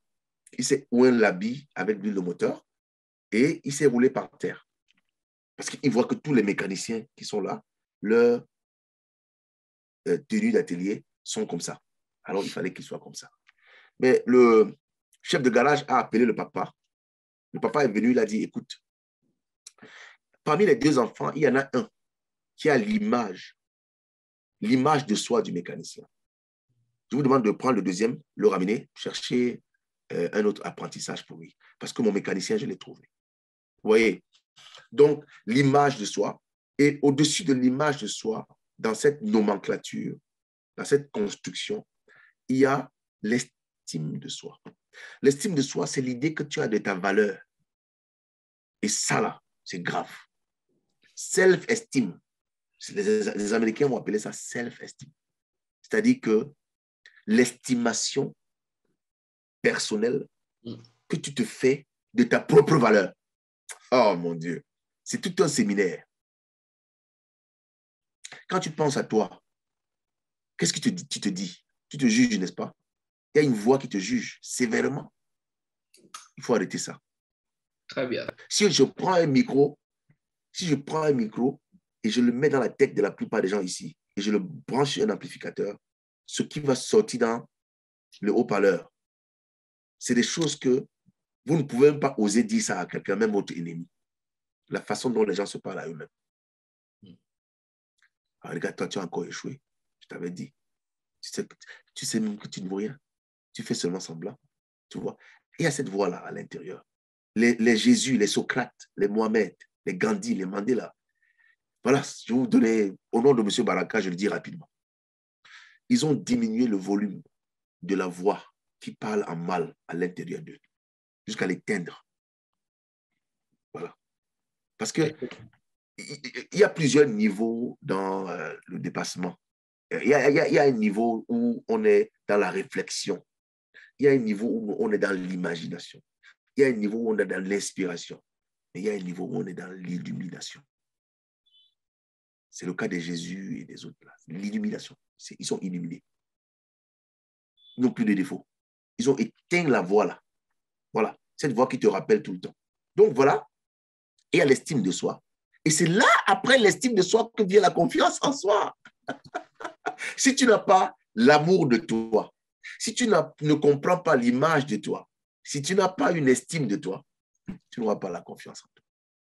J'ai travaillé 20 ans pour comprendre ça. Maintenant, quand on dit de faire des séminaires là, sur la confiance en soi, les gens viennent avec des documents.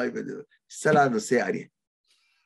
Si tu prends un esclave, et que tu veux le rendre roi, si tu lui vends la confiance en toi, en soi 10 ans, il va redevenir esclave. Absolument. Alors, tant que tu n'as pas travaillé sur la fondation de l'amour de soi, de l'image de soi, de l'estime de soi, et maintenant, ça va déboucher sur la confiance en soi. Mais il y a d'autres éléments. Après ça, je vous Formidable. en Oui, dispense. qu'on pourra aborder. De toute façon, on aura certainement d'autres occasions de discuter, d'interagir. Là, on a passé 1h30 à échanger. Je pense que c'est important. Avant que tu nous donnes peut-être 2 ou 3 titres qui pourraient nous inspirer par rapport à ce qui a été partagé, je vais demander aux amis de mettre en commentaire leur réaction et s'ils voudraient qu'on revienne sur certaines thématiques dans le futur, quels sont les thèmes, quels sont les éléments que vous voudriez voir développer avec notre entraîneur d'excellence, avec mon très cher ami Roméo Chouaké. Allez-y, laissez-nous des commentaires, ça nous permettrait de voir un peu le besoin, les éléments à développer pour le futur. Allez, quelques livres, si tu devais nous recommander 1, 2, 3 ouvrages, 1, 2, 3 auteurs, qu'est-ce que ce serait, Roméo? Je voudrais parler de... Il y a ce livre-là qui est bon, de Louise Hay. Yeah. Louise Non, Hay. non, avant de parler de Louise Hay, ou bien juste après, peut-être il faut nous parler de tel livre à toi aussi. Parce que, Oui, bon, voilà. Bon, en ce qui me concerne, prospecter. Oui, Prospecter sans se faire rejeter. Très bien. Prospecter sans se Fondamental. faire rejeter, oui. Et là-dedans, il y a trop question de psychologie, parce que je parle beaucoup des éléments, parce qu'en fait, si tu ne portes pas un gilet pare-balles virtuellement dans ton mental, si tu n'entoures pas ton mental de pare-choc, je t'interdis d'aller prospecter. Non, je t'interdis d'aller prospecter. Parce que les gens vont te traumatiser. C'est ça le mot. Tu vas rentrer et crier sur ta famille. Ils vont te rendre fou. Voilà. Prospecter sans se faire rejeter. J'ai l'impression que les gens ne comprennent pas encore cette affaire. Alors, il y a un livre qui est bien de Brian Tracy, Le pouvoir de la confiance en soi. Brian Tracy, Le pouvoir de la confiance en soi. J'ai aussi aimé un petit livre qui m'a intéressé. C'est Norman Vincent. Tracy, Le pouvoir de la confiance en soi, c'est cet ouvrage-là. Il est juste excellent. Je ne sais pas si vous le voyez à l'écran, Le pouvoir de la confiance en soi, Brian Tracy. Oh mon Dieu! C'est un ouvrage magnifique. Alors, mais incroyable ça. Voilà que je parlais, ce monsieur-là est calé. Hein? Ben, vous ne pouvez pas le coincer, le gars. Donc, je le disais parce que je suis sincère, je suis honnête. Des fois, on me demande, mais pourquoi tu donnes tout ça? Les gens qui travaillent avec moi me disent, mais pourquoi tu as trop donné? Je dis, écoute, c'est pour ça que je suis inspiré. Si je donne tout, quand je vais me coucher, je vais revenir avec d'autres idées. Quand je vais m'entraîner, quand je vais réfléchir, je vais revenir avec d'autres idées. Donc, quand on vit dans le soir. Voilà. Donc, prospecter sans se faire rejeter, vraiment. Si vous faites un métier, si vous exercez une activité commerciale, vous êtes obligé de prospecter. Mais je vous dis, il y a une étude de Gallup Institute, un institut de sondage aux États-Unis, qui a demandé à plus de 100 000 personnes qui font dans les activités commerciales, quelle est l'activité la plus redoutable Ils ont dit la prospection. La prospection, ce n'est pas le jeu. Donc, quand on met prospecter sans se faire rejeter, j'ai trouvé la solution pour combler un manque terrible dans le milieu des gens qui doivent eux-mêmes obtenir de quoi manger. Prospecter sans se faire rejeter, c'est quelque chose d'important. Il y a comment transformer vos idées en argent. C'est un livre que j'avais écrit depuis quelques années, qui est également très bien. Le mental est fondamental. C'est bien pourquoi? Parce que je dis une phrase qui est devenue culte. Lorsqu'une bataille est de taille, on ne donne pas de détails sur la taille de son mental à l'adversaire. Allez-y à cette bataille en sachant que vous disposez d'un mental de taille capable de battre l'ennemi. Le mental est fondamental. La grandeur d'un homme ne dépend pas de sa taille. Et la grandeur d'une femme ne dépend pas de sa taille. Mais la grandeur d'un homme, la grandeur d'une femme dépend de cette bataille. Ne me dis pas à quel point tu es grand de taille, mais montre-moi juste tes batailles. Et je te dirai si tu es grand ou si tu es petit. Magnifique, magnifique, magnifique, mon cher Roméo. C'est tellement inspirant. Bon, déjà, tu as les commentaires qui vont tous dans ce sens-là. C'était formidable. Tu avais évoqué un livre de Louis Hay. Tu peux peut-être donner le titre rapidement. Oui, j'ai Louis Hay. Lequel? C'est un livre... Transformer votre vie. Oui, c'est un livre très important et qui est intitulé Tout va bien. D'accord. Tout va bien. En fait, vous voyez, le titre est simple, mais elle a tout dit. Elle a démontré qu'en spiritualité, tout ce qui t'arrive, de bien ou en mal, t'arrive pour provoquer ta croissance, pour que tu passes à un niveau supérieur. Super. Voilà. Parce que les difficultés que tu rencontres aujourd'hui doivent devenir ton capital le plus précieux. Tu dois les documenter. J'avais eu tel problème, voici comment je l'ai résolu. Ça te met en capacité. Voilà. Ça renforce tes capacités. Il n'y a rien que des problèmes et des difficultés pour renforcer tes capacités. Parce que c'est en résolvant les problèmes qu'on devient un expert. Super. Il n'y a pas un diplôme d'expertise. Je connais le diplôme de maîtrise. Je connais le diplôme de licence. Je connais le diplôme de doctorat. Mais je ne connais pas le diplôme d'expert. Parce que expert vient de expérience. Et l'expérience, c'est les problèmes que tu rencontres là. Ne fuis plus les problèmes. Embrasse tes problèmes. Au point où Norman Vincent Peale, la puissance de la pensée positive, a dit, if a man does not have a problem, if a man doesn't have problems, I will advise him to get into his home, kneel down, and ask God, why don't you trust me? Et si un homme pense qu'il n'a pas de problème, je lui demanderai d'entrer dans sa chambre, se mettre à genoux et demander à Dieu, pourquoi est-ce que tu ne me fais pas confiance? Oh là là!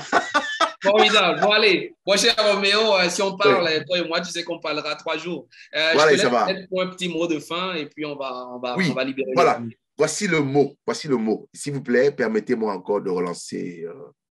J'avais d'abord fait ça et j'avais demandé peut-être que les uns et les autres me disent si ça les a marqués, mais permettez-moi, ça concerne vraiment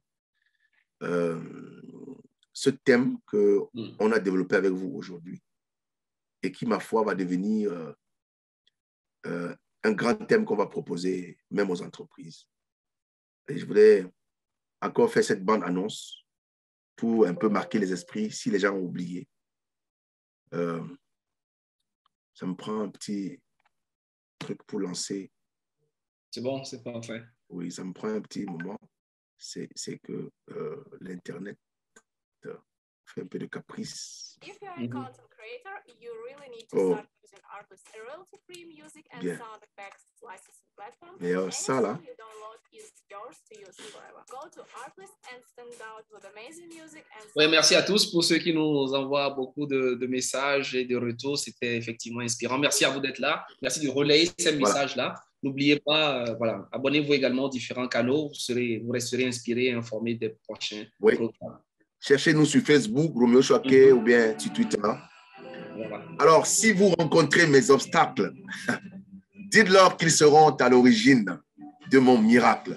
Si vous rencontrez mes obstacles, dites-leur que bientôt, je leur ferai un tacle. Si vous rencontrez mes obstacles, dites-leur que je serai bientôt leur obstacle. Et si vous rencontrez mes obstacles, dites-leur que bientôt, ce sera l'heure du spectacle. Que le spectacle commence. Monsieur Gaius Yokosi. Yes, que le spectacle commence.